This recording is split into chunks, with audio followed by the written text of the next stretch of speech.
दोस्तों ये देखिए, ये है आज के टाइम का बदलता अंधविश्वास। सोचने की बात है कि लोग इतना ज़्यादा पागल कैसे हो जाते हैं। आइए सुनते हैं, पहले आप ये क्लिप सुन लीजिए। का डर दिखाकर महिला का शारीरिक शोषण किया। महिला का कहना है कि लौंग और फूल में उसे नशीला पदार्थ दिया गया, इसके बाद उसके साथ संबंध बनाए गए। इतना ही नहीं, ज्योतिष ने डर दिखाकर महिला का पहले तलाक भी करवा दिया था। क्या इसके बात। बाद खुद शादी कर ली।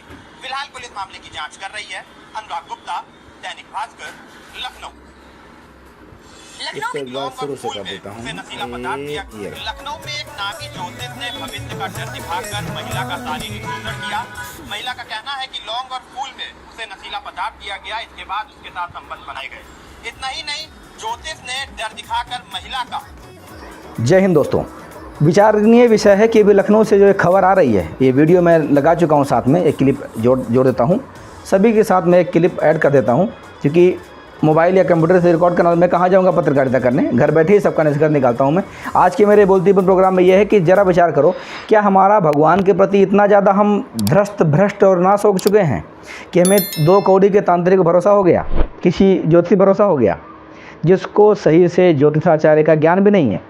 सोचने की बात है, सीताराम के शादी में भी ज्योतिषी चलाई गई थी, सारी विफल हो गई, और वही ज्योतिषीगिरी चलाई जा रही है। लखनऊ का जो, जिससे हमारा टॉपिक चला है, अभी लखनऊ की एक बहन है, अभी उसका वीडियो आया है कि किसी ज्योतिषी ने उनका शोषण किया है, उनको लौंग इत्यादि में नशीली पदार्थ मिला के दिखाई।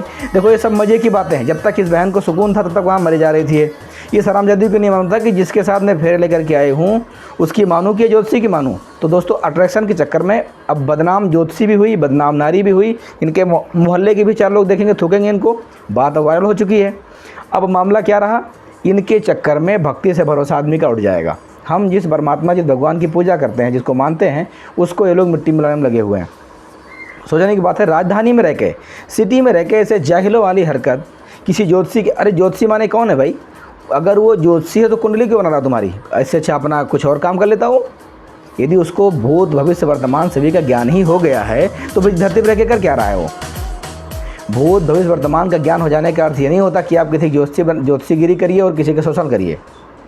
ये तो सरासर वो हो गया ना कि भांग खिला के इज्जत लूटने वाला काम हो गया है। तो इनके खिलाफ सख्त कार्रवाई होनी चाहिए। यदि ये बहन जो वीडियो में आ रही है बार बार, अगर ये ड्रामाबाजी कर रही है तो इसको कड़ी से कड़ी सजा दी जाए। ये दोनों का नार्को टेस्ट कराया जाए, क्योंकि ये दोनों ही गुनहगार हैं, और दोनों ही संवैधानिक रूप से भी गुनहगार हैं, अध्यात्म रूप से भी गुनहगार हैं। उसने भगवान का नाम लेकर ज्योतिषाचार्य का पूजा करा करके नौटंकीबाजी करी है। इसने एक औरत का पद भ्रष्ट किया है, और साथ में इसके पति को बुला के लाया। इसके पति में क्या कमी थी जिसके कारण नौटंकीबाजी होना शुरू हुआ? इन दोनों का सही से मेडिकल करा करके इन दोनों की सही से जांच की जाए, क्योंकि ये विषय एक हमारे राजधानी का है और एक सभ्य समाज का है।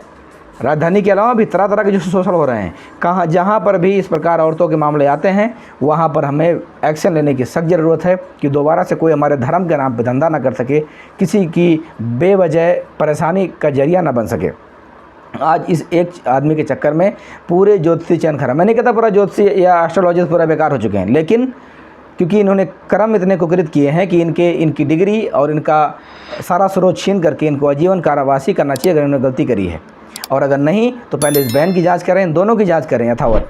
अन्यथा मीडिया और ये तरह तरह के जो अन्य हमारे स्तंभ हैं वो सब बदनाम हो रहे हैं। पूरे आसपास के औरत समाज को बुरा खबर जा रहा है।